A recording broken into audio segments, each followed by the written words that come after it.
Bonjour à tous et bienvenue sur Séries et Jeux vidéo. Ça y est, c'est la deuxième édition de ma revue de la semaine. Je sais pas si vous consultez les infos sur le site, alors voici les grosses informations qui m'ont marqué pendant la semaine et une critique des débuts des saisons des grosses séries que je suis. Au programme d'aujourd'hui dans le désordre, le teaser de Sabrina sur Netflix, les infos sur Daredevil, le trailer de la saison 4 de Supergirl, et pour finir, un petit comparatif entre FIFA et PES 2019, la critique des premiers épisodes de The Deuce et Shameless, et la critique rapide de la saison 2 d'Iron Fist. Donnez votre avis dans les commentaires et demandez-moi ce que vous voulez pour la semaine prochaine. Générique.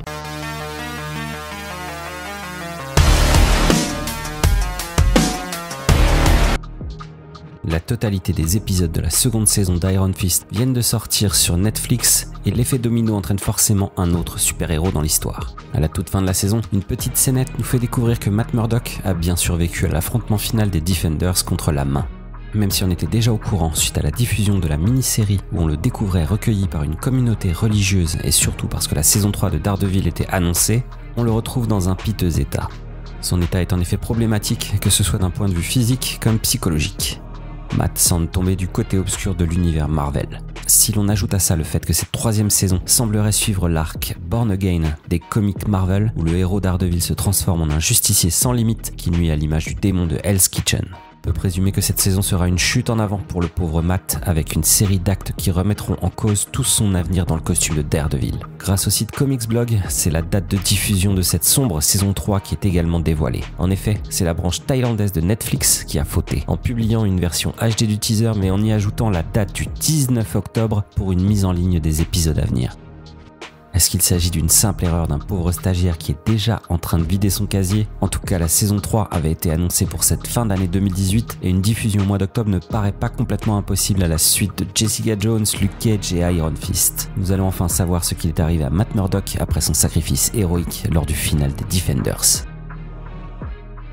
Bienvenue dans le manoir Spellman. La jeune Sabrina vous accueille pour son anniversaire bien flippant. Sont invités tous les cœurs bien accrochés et les potentielles victimes de sortilèges en quête de sensations fortes. Le thème de la soirée sera l'invocation de créatures et autres sortilèges. Quant au dress code, ressortez vos tenues noires et vos têtes de bouc. Sabrina fête ses 16 ans et c'est l'âge auquel elle va embrasser son statut de sorcière en formation. La fête débutera le 26 octobre prochain sur Netflix et sont déjà invités Roberto Aguirre Sacasa, le showrunner de Riverdale, Miranda Otto et Lucy Davis qui jouent les tantes Zelda et Hilda, et Chance Perdomo, la cousine maléfique de Sabrina. Le père Blackwood, interprété par Richard Coyle, sera le MC de la soirée. Attention à vos chaussettes et emballez bien les cadeaux car un chat inquiétant déambulera dans le manoir. Le trailer, qui vient d'être proposé par la chaîne CW pour promouvoir la saison 4 très prochaine de Supergirl, me permet de m'avancer un petit peu sur cette nouvelle saison qui devrait rebattre complètement les cartes. Tout d'abord, rappelons-nous que la saison 3 se termine sur un plan très mystérieux d'un double de la fille d'acier sur des terres froides et fort peu accueillantes. Nous retrouverons ici Supergirl dans une position problématique et une chute liée à une exposition à de la kryptonite. Suit rapidement après une courte apparition de Bibo, la découverte d'une nouvelle tenue pour la fille de Krypton. Qu'est-ce que cette tenue ? Plusieurs hypothèses sont lancées sur les réseaux sociaux, avec tout d'abord la moins crédible qui développe que c'est Lena Luthor qui a endossé une armure de son frère pour s'attribuer une force hors du commun. La seconde hypothèse, qui est un peu plus plausible mais tellement triste, serait que Brainy aurait développé un peu pour reprendre le flambeau de Winn, une tenue qui protégerait Kara d'une exposition importante à de la kryptonite. Une idée pleine de sens et facile à mettre au point par la production pour dissimuler l'absence prolongée de Melissa Benoist après avoir endossé le rôle de Carole King sur Broadway pendant plusieurs semaines. Mais l'hypothèse que tous les fans espèrent se réaliser, c'est l'adaptation de l'arc parallèle qui avait été créé pour Superman, où le fils de Krypton avait atterri sur Terre non pas à Smallville, mais en Russie. Cet arc est un what if, où l'homme d'acier serait alors devenu le Red Son. Si l'on ajoute à ça le titre du trailer American Alien, on peut facilement espérer que cette idée folle puisse se réaliser même si une Dark Supergirl avait déjà été imaginée dans le cadre du crossover face aux nazis l'année dernière. Mais continuons de rêver d'une raide d'auteur. Nous verrons bien ce qu'il en retourne dès le 14 octobre sur CW. J'avais dans les plans de réaliser un test complet de PES 2019, mais mon expérience a tellement été ruinée par les problèmes de réseau sur PC que je ne pouvais pas proposer un avis complet sur mon expérience de jeu. Voilà donc pourquoi je vais plutôt faire un point après 24 heures de comparatif grâce à la mise en ligne de la démo de FIFA 19. Concernant PES, je ne parlerai que de la partie hors ligne du jeu car la partie réseau est toujours inaccessible dans les 3/4 de mes sessions. J'ai eu le temps de faire une saison complète de Master League avec la Juventus, ce qui m'a permis de me faire une idée du système de jeu. Donc étudions le gameplay. Premier point qui m'a marqué, c'est sans doute le plus important à mon goût, mais la physique de la balle est totalement différente. L'assistance des passes est tellement poussée dans FIFA que le ballon semble attirer dans les pieds des joueurs. Pour PES, les passes dépendent selon vos réglages, de la force et de la direction que vous donnez, et le résultat peut aller du geste parfait à une passe à 10 mètres du joueur visé. Au niveau graphique, mon avis est partagé. Globalement, pour avoir demandé à de nombreuses personnes, PES est plus beau quand on est en phase de jeu. Maintenant, à tous les autres moments, c'est FIFA qui marque son territoire. Les menus sont incomparables, tant ceux de PES ressemblent à ceux d'un jeu des années 2000 par rapport à ceux de FIFA qui nous placent dans un joli canapé en velours. Les ralentis sont eux aussi déséquilibrés. Ceux de FIFA sont d'un réalisme à couper le souffle. Les textures des visages des joueurs et les détails des mouvements lors des actions nous donnent l'impression de nous retrouver devant un match télé. Par contre, comme je disais, lorsqu'on est en phase de jeu, l'aspect lissé des graphismes de FIFA me font repenser à ce velours que j'abordais plus tôt. Les textures des joueurs comme la pelouse sont trop lisses à mon goût. Si je devais vous donner ma conclusion, je ne me permettrais pas de vous dire quel jeu acheter. Je pense que d'après les premières ventes dans le monde, le fossé va être encore plus creusé au bénéfice de FIFA, et si vous voulez jouer contre d'autres joueurs en ligne ou avec vos amis, le choix est évident. Si vous recherchez les licences des grands clubs, toutes les compétitions et un habillage de qualité, vous prendrez FIFA. Si vous recherchez la meilleure simulation de foot en termes de gameplay, tout en sachant que ce choix va vous créer sur tous les autres points une frustration énorme, choisissez PES. J'ai bien conscience que cette comparaison a été réalisée à partir d'une démo de FIFA et j'affinerai bien évidemment quand le jeu sera sorti. Mais pour PES, je pense que l'avenir s'assombrit d'année en année et Konami devra revoir complètement la présentation de sa copie l'année prochaine pour espérer survivre à long terme. La sortie de FIFA 19 se fera le 28 septembre prochain sur PC, PS4, Switch et Xbox One. Netflix a mis en ligne vendredi dernier la saison 2 d'Iron Fist. Ma critique sera très rapide pour cette saison. La question que je me pose, c'est si je me base sur les 9 premiers épisodes ou si je reste sur l'impression que m'a laissé l'épisode final. On va commencer par les 90 premiers pourcents. Le problème de ces 9 épisodes, c'est que j'avais déjà regardé la saison 2 de Luke Cage. Un super-héros qui gère son quartier, qui est installé comme le héros du coin. Qui est-ce qui arrive? Tiens, un super-vilain qui a exactement les mêmes pouvoirs que notre héros. La suite, forcément, notre super-héros invincible devient dépressif et du coup dangereux pour les autres.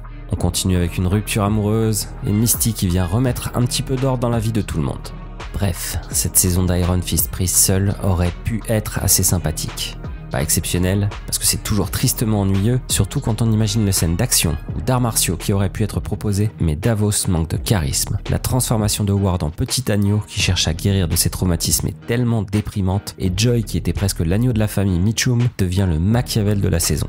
Cette deuxième saison aura quand même quelques points positifs que j'ai définitivement appréciés. Colleen, interprétée par Jessica Henwick, et Walker par Alice Eve, sont les deux points forts qui ont sauvé les meubles. J'ajouterai bien sûr le dernier épisode qui nous donne enfin ce qu'on attendait depuis le début de la série et qui nous permet d'introduire une nouvelle énigme qui tourne autour de Colleen. Bref, cette saison 2 d'Iron Fist est selon moi à oublier. Si vous ne l'avez pas encore regardé, essayez de trouver un résumé et ne lancez que 3 épisodes.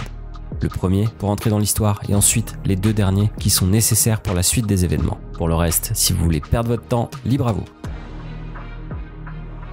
La saison 2 de The Deuce nous plonge encore une fois dans la partie la plus sombre de New York. Nous avions laissé les personnages à un tournant de l'industrie du sexe en 1972 et certains étaient à la limite de sombrer alors que d'autres montaient en flèche vers le succès. Barry White nous accompagne dans ce début de saison avec Maggie Gyllenhaal qui parcourt cette 42e rue de New York en passant par la partie crade et les clubs un peu plus huppés. Ce petit trajet qui dure pas loin de 2 minutes nous permet de retrouver les personnages principaux de la série et de voir que certains ont bien sombré dans la drogue alors que d'autres ont profité du tournant du cinéma porno pour se faire un nom dans la ville et dans le milieu très fermé du porno chic façon années 70. La production nous a fait faire un bond de 5 ans dans le temps et l'évolution de chaque personnage est d'autant plus marquée. Candy a bien mené sa barque et réalise un peu comme elle peut, ou surtout un peu comme les consommateurs la laissent faire, des films avec le plus de poésie possible. Ça reste quand même du porno, les spectateurs ne sont pas les plus grands fans de la poésie. De son côté, Vincent aura encore pris du pouvoir dans le monde de la nuit de New York. Il a la gestion d'un club et supervise toujours les petits commerces du coin en passant par son ancien bar, les sex clubs bien pourris ou la maison de passe gérée par son beau-frère. La police a elle aussi évolué et le sergent Alston est devenu le détective Alston qui essaye de transformer la police pourrie qui n'était capable que de ramasser les pots de vin en une vraie police qui essaye de protéger les citoyens. La première saison de The Deuce avait lancé une nouvelle créature dans l'univers des séries. En utilisant les ficelles de The Wire, le programme avait réussi à créer un univers complet dans la partie la plus ignoble de la ville de New York sans tomber dans une série policière comme il en existe des centaines. Tous les personnages ont leur importance et toutes les histoires sont déprimantes mais captivantes. C'est sombre, c'est choquant, et pourtant on trouve dans chaque épisode une petite dose de poésie qui nous fait presque aimer cette 42e rue. Ces macros et ces mafieux ramassant leur racket quotidien. Le nouveau générique de la série, This Year's Girl, d'Elvis Costello, insiste sur le changement qui arrive. Les hommes vont devoir, à l'arrivée des années 80 et de la musique punk, oublier une partie de leur pouvoir en laissant aux femmes des miettes du contrôle qu'ils détenaient sans partage jusqu'à maintenant. The Deuce a repris le 10 septembre sur HBO et est diffusé en France sur OCS. L'ouverture de la saison est à l'image de la série. Un couple de rats en 3D est en train de copuler. Le mâle se tire fièrement et est écrasé par une voiture. C'est ça Shameless. Tout un tas de scènes aussi choquantes les unes que les autres avec une chute inattendue.